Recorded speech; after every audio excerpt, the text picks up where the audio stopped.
네, 일반 물리학 연습 문제 해설을 시작하겠습니다. 2장과 3장, 4장, 2장에 21번, 24번, 3장에 18번, 4장에 23, 28번 이렇게 5문제를 풀어보도록 하죠.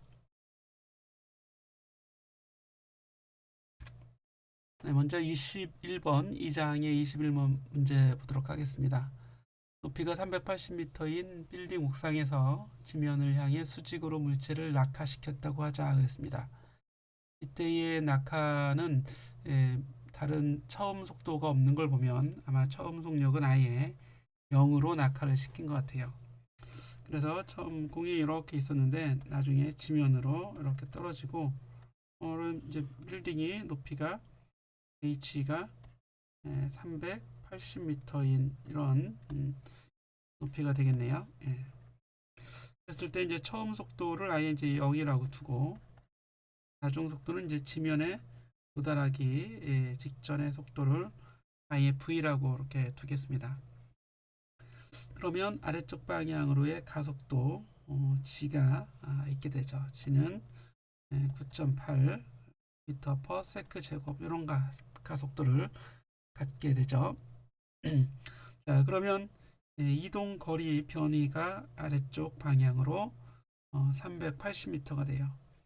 본래식은 이제 델타 x는 v0t 더하기 2분의 1 at 제곱 이런 식을 쓰게 되죠. 그런데 변이가 이제 380m가 되고 처음 속도는 0이 되겠죠. 가속도는 9.8 되도록 하겠습니다. 이걸 아예 g라고 그냥 쓰도록 하죠. 이거를 g t 제곱 이렇게 되겠네요.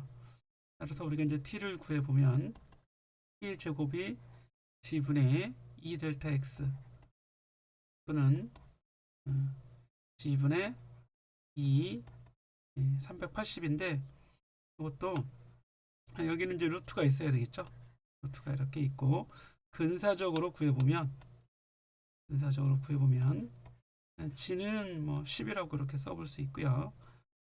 델타 x는 380 그대로 이렇게 넣어줄까요? 그러면 약 루트 76이 나오네요. 그렇죠?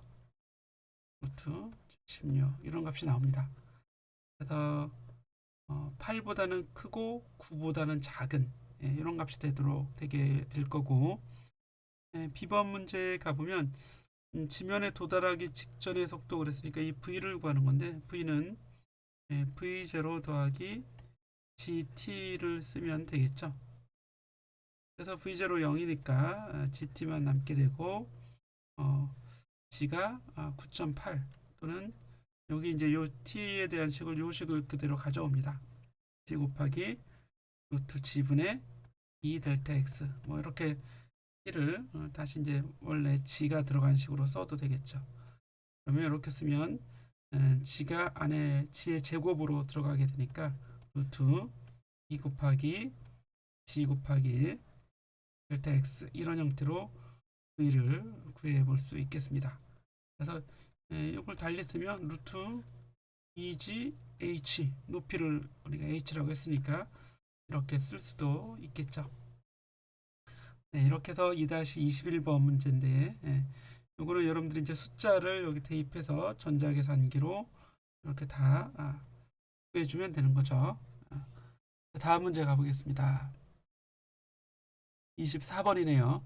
높이가 39.2m인 10층 옥상에서 공을 수평 방향으로 초속도 5m/s로 던지게 됩니다.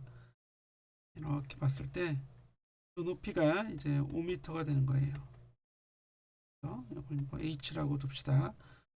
공을 수평으로 던지면 포물체의 운동이 되겠죠. 이렇게 이제 바닥에 여기 이렇게 이제 떨어지게 될 거예요.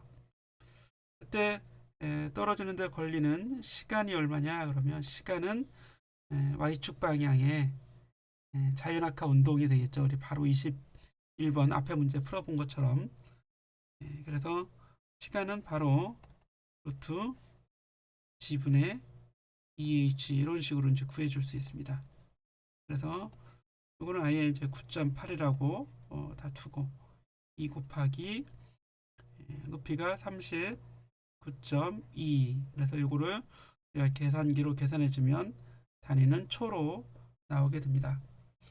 대략 한 루트 8 정도가 나오겠죠. 근사적으로 보면 이게 약 40m 정도라고 보고 g는 10으로 두면 루트 8 정도가 나옵니다. 그래서 근사적으로 구해라 그러면 루트 8초 뭐 이 정도가 걸릴 것 같아요. A번은 이렇게 구하고 B번은 공을 수평으로 얼마의 거리에서 떨어지는가 그랬으니까 거리 뭐 이걸 R이라고 할까요? 수평 거리를 구해라 이런 얘기입니다. 그러면 R은 속도 곱하기 시간 되겠죠. 속도는 초속도 5m/s가 이거를 수평으로 던졌다 했으니까 이 값 자체가 초속 5m가 바로 x축 방향의 속도가 되는 겁니다. 그래서 여기는 5 곱하기 시간이 루트 8 이렇게 써주면 그냥 5 루트 8초가 근사적으로 계산이 되는 거죠. 이렇게 해주면 이제 B번까지 구할 수 있는데 정확히 계산을 하려면 요 t를 이렇게 요 값을 여기에 이제 대입을 해주면 정확한 값으로 계산이 되겠습니다. 네, 그래서 요거는 우리가 이제 실험에서 보면 2차원 충돌 실험을 할 때 수평으로 던져진 공이 낙하하는 높이하고 그리고 수평 이동 거리 이것들을 이제 관계를 알 수 있게 되는 거죠. 자, 그리고 여기서 이제 속도, 요 속도 V0 또는 V0로 이렇게 볼 수 있습니다. 네, 이렇게 해서 우리 2장 문제 풀어봤고요. 다음에는 3장의 18번 문제 풀어보도록 할 텐데요. 초속도가 60m/s가 이거 이렇게 되도록 수평면에 대해서 30도의 각으로 공을 던졌습니다. 이 물체가 올라갈 수 있는 최고 높이 수평 도달 거리 구하는 문제가 되는데 답을 공식을 알고 있으면 이제 공식에 넣어도 되지만 식이 잘 기억나지 않을 때는 문제를 그냥 푸는 수밖에 없죠. 그래서 이렇게 이제 던진 속도가 이제 30도가 되도록 이렇게 이제 던졌습니다. 이건 이제 우리가 V0라고 하고 30도도 그냥 코사인 30도를 아예 세타라고 이렇게 두도록 하겠습니다. 그럼 수평 방향의 속도 V0x 이 속도는 그대로 계속 유지가 되겠죠. 변하지 않고 그래서 Vx는 V0 코사인 세타가 되고 Y축 방향의 속도 성분을 VY0라고 하겠습니다. V0Y라고 할까요? V0Y라고 두면 V0의 Y는 V0의 사인 세타가 되겠죠. 그래서 이제 V0는 60이라고 아예 주어져 있고요. 그리고 세타도 30도로 다 주어져 있으니까 다 구해낼 수 있습니다. 그러면 최고 높이를 구하라 그러면 위로 던진 물체가 위로 올라가는 요 순간에 이 시간이 제로가 될 때 시간이 아니라 속도가 되는 거죠. 나중 속도 y축 성분의 속도가 0이 될 때 걸리는 시간을 구해주면 됩니다. 등가속도 운동이기 때문에 나중 속도는 처음 속도 곱하기 시간 처음 속도 마이너스 가속도 g 이게 이제 위쪽 방향이 플러스니까 가속도는 마이너스 g가 되잖아요. 그래서 마이너스 g t 이렇게 써주면 되겠습니다. 근데 이제 나중 속도가 0이 됐다고 했으니까 이런 식으로부터 t는 g분의 v0 y가 구해집니다.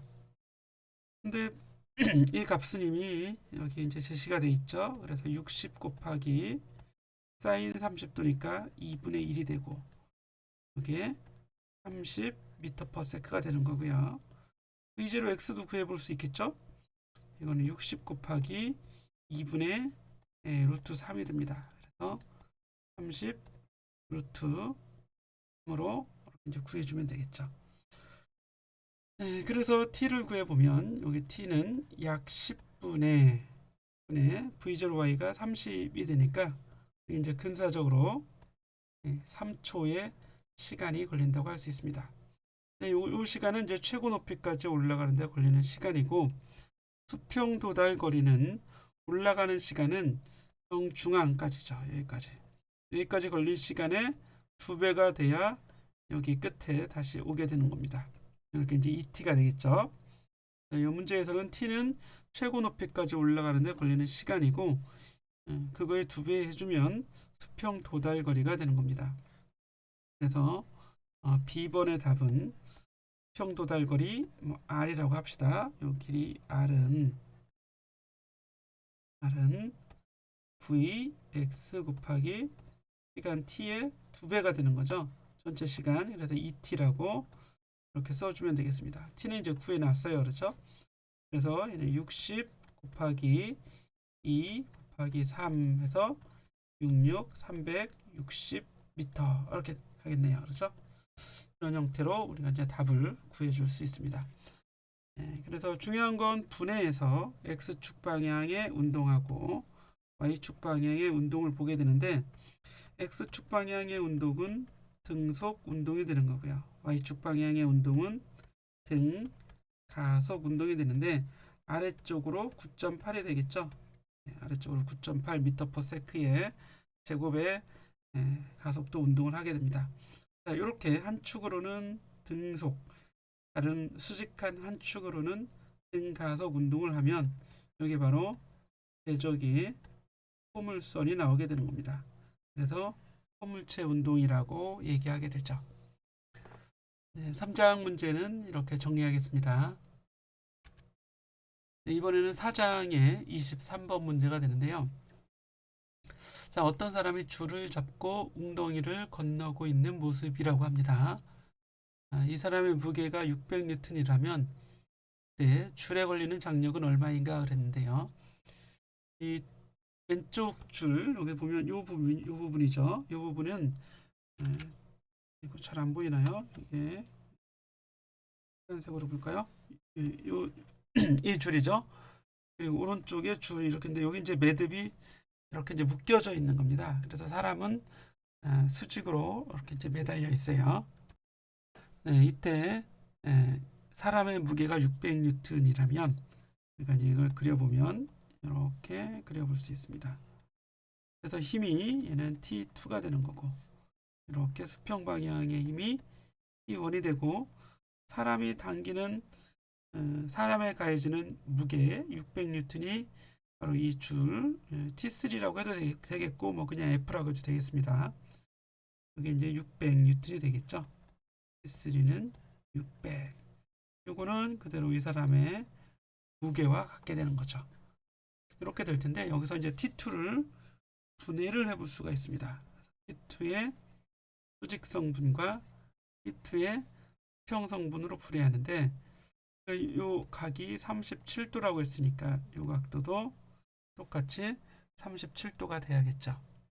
그러면 T2 코사인 37도, 여기는 T2 사인 37도, 이렇게 해서 수평 수직 방향으로 분해해 줄 수 있습니다. 자, 그러면 이게 이제 평형이 이루어져 있는 상태일 테니까요. X축 방향의 힘의 합은 0이 나와야겠죠. 그래서 T2 코사인 37이 오른쪽 방향이고, T1이 왼쪽 방향인데, 두 개를 다 더해서 0이 됐다는 얘기는 크기가 같다는 말입니다. 그렇죠? 그리고 수직축도 마찬가지죠. 똑같은 원리를 적용해서 Y축 방향의 힘의 합은 0이 나와줘야 되니까, Y축 방향으로는 위쪽으로 T2 사인 37도가 있는 거고, 아래쪽으로 mg가 있는데, 더해서 0이 나와야 되려면 크기가 같아야겠죠. 600 이렇게 같아지게 됩니다. 그러면 여기서 T2를 구해줄 수 있겠죠.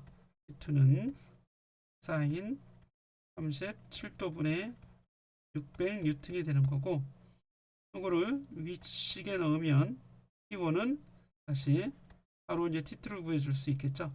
그래서 T2 곱하기 코사인 37을 해주면 답이 바로 나오게 되네요. 그렇죠? 네, 이렇게 해서 A번 문제는 해결이 됩니다.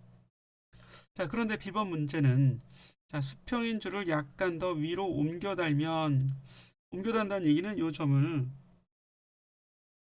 이렇게 위로 끌어올린다는 얘기죠. 그런데 이제 약간이라고 했으니까 경향만 살펴보면 되는 겁니다. 자, 다른 줄에 걸리는 장력이니까 T2는 어떻게 될 것인가, 증가할 것인가, 감소할 것인가 이렇게 되어 있는데 지금 Y축 방향으로의 힘은 평형이 이루어지고 있죠. 자, 그런데 T1은 원래 X축만 있었잖아요. 그런데 위로 당겨 올리게 되면 얘가 이렇게 위로 실제로 올라가게 되고 사람도 위로 약간은 끌려 올라가게 될 겁니다. 자, 그런데 왼쪽으로 조금 이동하면서 사실 끌려 올라가게 되겠죠. 이렇게. 근데 많이 이동하진 않을 것 같아요. 예. 자, 어쨌든 T2나 T1의 입장에서는 T1이 사람을 같이 들어주게 되면 T2는 좀 줄어드는 효과가 있겠죠. 그래서 본래 T2가 혼자 들고 있던 힘을 T1이 더 이제 도와주는데 엄밀히 우리가 이제 정확히 정량적으로 보려면 이 각도가 얼만큼 변했을 때, 각이 얼만큼 변했을 때 T1, T2가 어떻게 변하는가를 그 각의 의존을 좀 봐야 돼요. 그리고 작도를 정확히 해서 여러 가지 조건들을 대입해 줘야 됩니다. 그런데 여기는 이제 증가 감소만 우리가 이제 따져주면 되기 때문에 T1이 증가했으니까 같이 이제 맞들어 준 거죠. 이 사람을. 따라서 T2는 감소하는 경향이 될 거라고 생각해 볼 수 있습니다. 그래서 감소가 답이 되는 걸로 대신하겠습니다. 네, 이번에는 4-28번 문제가 되겠습니다. 자, 42N의 힘이 질량 3kg인 벽돌에 작용하고 있을 때 A번의 가속도를 구하는 문제인데 이 문제의 경우 여기에서 장력이 이렇게 있어요. 그렇죠? 줄이 있으니까 장력은 이렇게 1kg과 3kg이 서로 당기는 힘이겠죠. 그렇죠?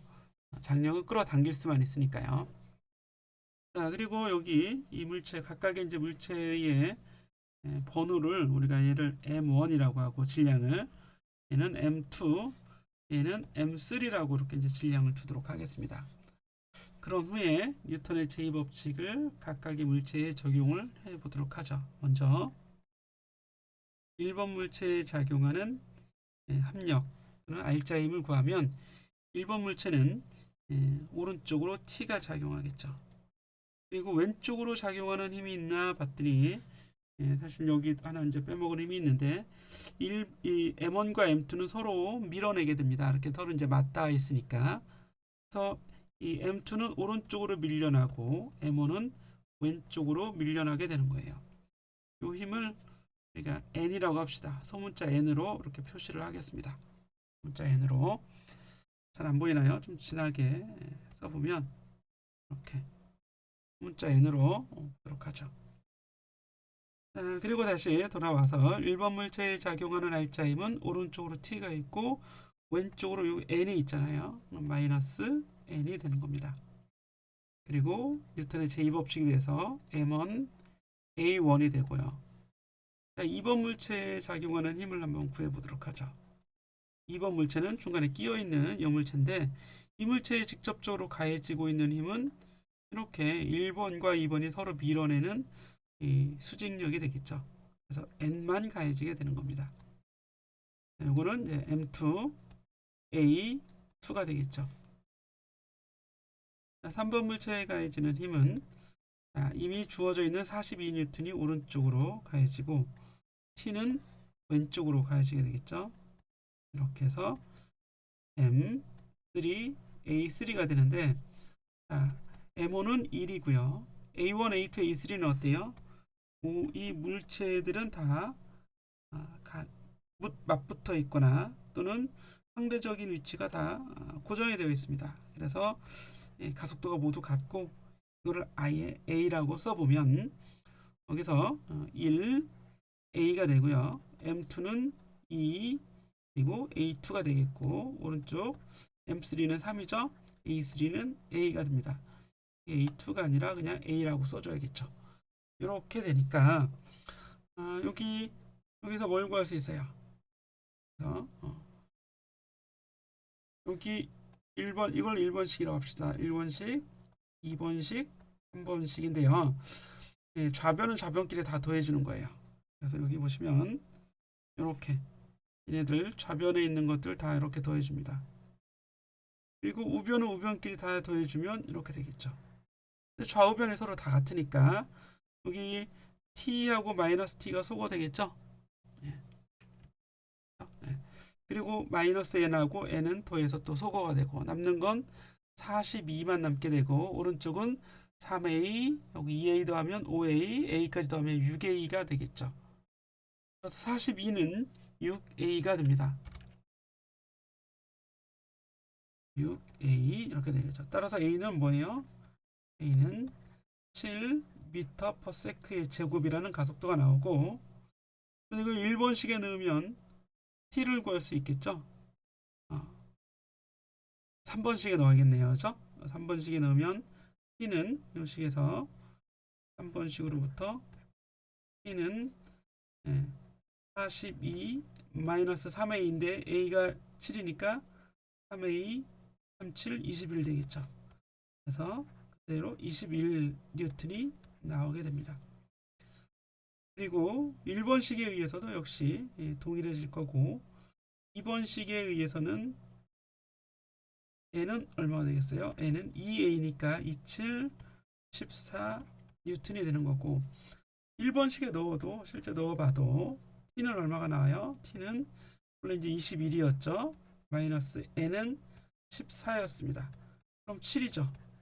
자, 그러면 이건 A7과 같이 나오게 되는 거죠. 그래서 1, 2, 3번식이 3번식이 완결되게 됩니다. 자, 그러면 여기서 이제 T를 B번 문제는 A번 문제는 A를 구하는 가속도였고요. B번 문제는 T를 구하는 건데 T는 21뉴턴이 구해집니다. 그리고 M1과 M2 사이에 서로 밀어내는 힘은 수직력 N이죠. N은 14뉴턴이 구해지게 되네요.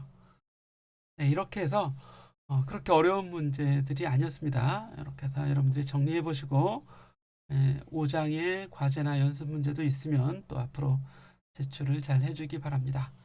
자, 여기서 마치겠습니다.